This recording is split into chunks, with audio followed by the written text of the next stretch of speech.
प्रेमाला वय नसतं. तुम्ही 20 वर्षांचे असो किंवा 50 वर्षांचे, प्रेम नेहमी तरुण राहतं असं म्हणतात. याचा अर्थ फक्त वयात येणारा तरुणच प्रेमात पडतो असं अजिबात नाही. 40 नंतरही एखाद्याच्या आयुष्यात प्रेम बहरू शकतं. 40 नंतर प्रेमात पडणं अवघड नसले तरी प्रेमात यशस्वी होणं थोडंसं चॅलेंजिंग नक्कीच असू शकतं. काही टिप्स फॉलो केल्या तर निश्चित गोष्टी तुमच्या मनासारख्या होतील. तुम्ही अर्थातच काही वर्षापासून डेटिंग गेमपासून दूर आहात.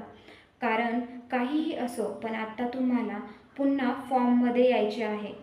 यासाठी स्वतःचा शोध घेण्याबरोबरच आपल्या सभोवतालचं जग देखील एक्सप्लोअर करा. अनेक वर्षांपासून तुम्ही या गोष्टींपासून दूर आहात. दरम्यानच्या काळात अनेक नवीन गोष्टी आल्या आणि अनेक गोष्टी बदलल्या. ते सर्व समजून घ्या आणि स्वतःला त्या साच्यात साचा.